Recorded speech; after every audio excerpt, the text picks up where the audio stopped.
So here's the nickel tour of some history from Villa Park, Illinois. Looking at the old Chicago Great Western Freight Depot.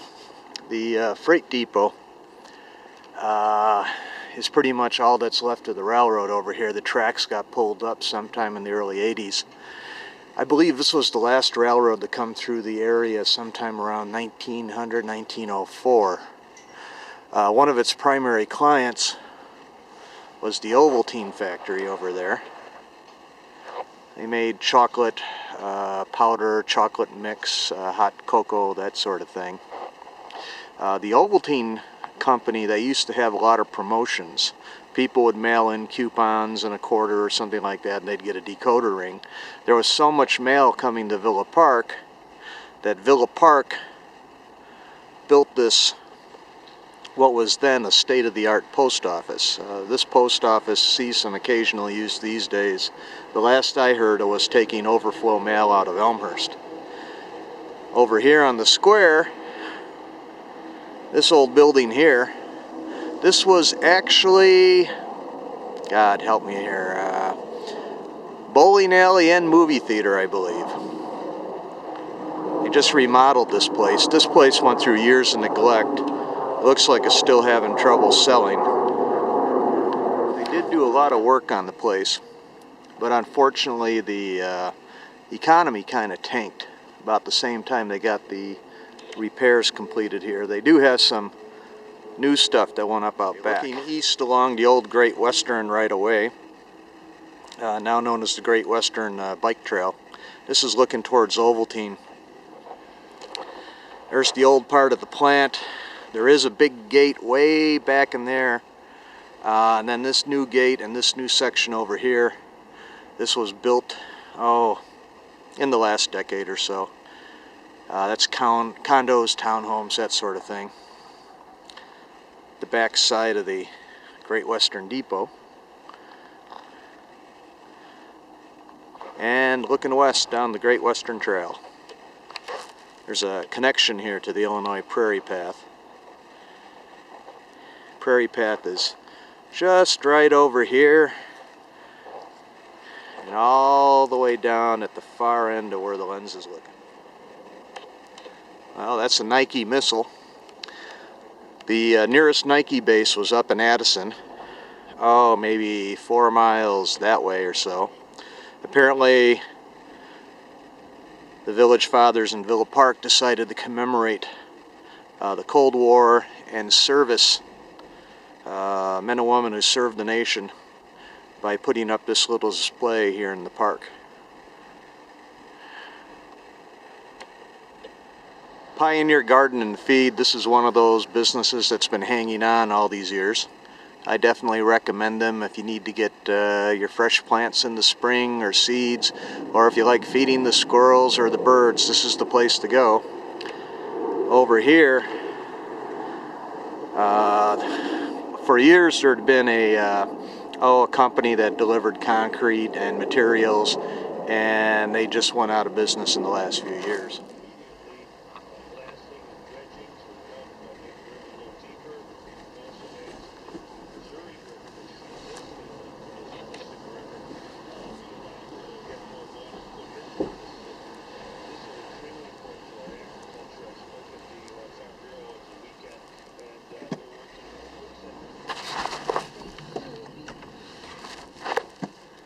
This little gas station set up here, this kind of fascinates me. If you look at the construction of the building, the concrete block construction, and this over here is a kind of a brick construction. This suggests to me, 1900, 1920, 1930, 40 at the latest. This is the old Chicago Rohr and Elgin trolley station. Villa Park has preserved this as a museum. The electric line used to come right through here.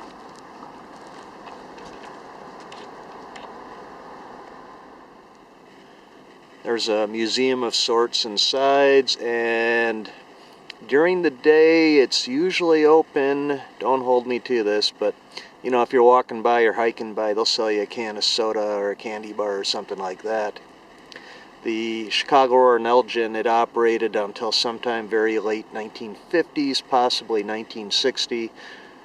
The infamous story is how people went to Chicago in the morning taking the trolley, and by the time they got off of work, the trolley was out of business, and they had to find another way to get home. I can recommend Unicorn Comics. Good people in there, good selection, a lot of back issues. And the building used to be a grocery store. If you look really close at one of the doors there, you can make out an old 7-Up sign at the doorway. Alright, this is the old way into Ovaltine. They've managed to block off the old gate. I always liked this gate. It reminded me of that movie Willy Wonka and Chocolate Factory, Charlie and the Chocolate Factory, because the gate here, this was pretty imposing. I had a friend of mine that lived up in that apartment there. He used to get into these duels with the landlord on the temperature of the unit. You know, he'd sneak down into the basement and reset the thermostat to 80 degrees. And then in the morning he would set it back down to 60, and then one day he got caught by the landlord, who had a real conniption about that.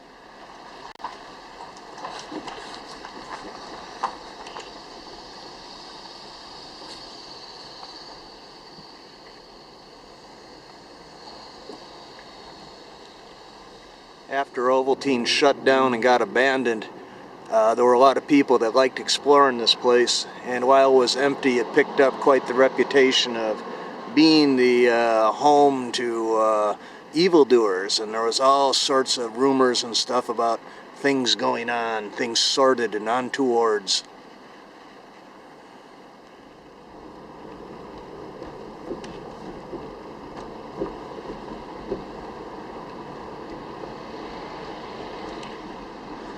The Chicago Rohr and Elgin and the Great Western Railroad, they shared the roadbed and the right-of-way all the way up to Villa Park, and just west of present-day Route 83, the two routes diverged. So here, this right-of-way here was only the trolley, Chicago Rohr and Elgin. Around 1900 or so, Villa Park was actually two towns. This is Ardmore Avenue here, and there's another trolley station coming up. This town was called Village or Hamlet. This town was called Ardmore, and I believe east of here at Villa Avenue, that was either called Villa Park to begin with or just Villa Avenue.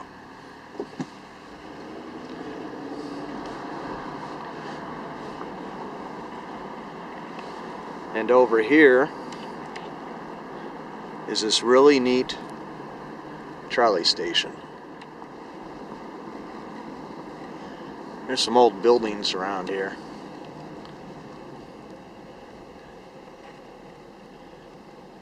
I like that old Fannie Mae sign there on the corner store.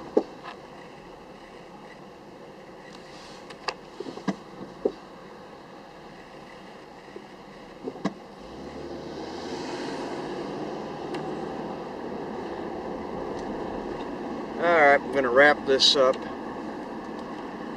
Villa Park has a nice rich history, and if you ever have a chance to come out and visit, well, I'd certainly recommend it.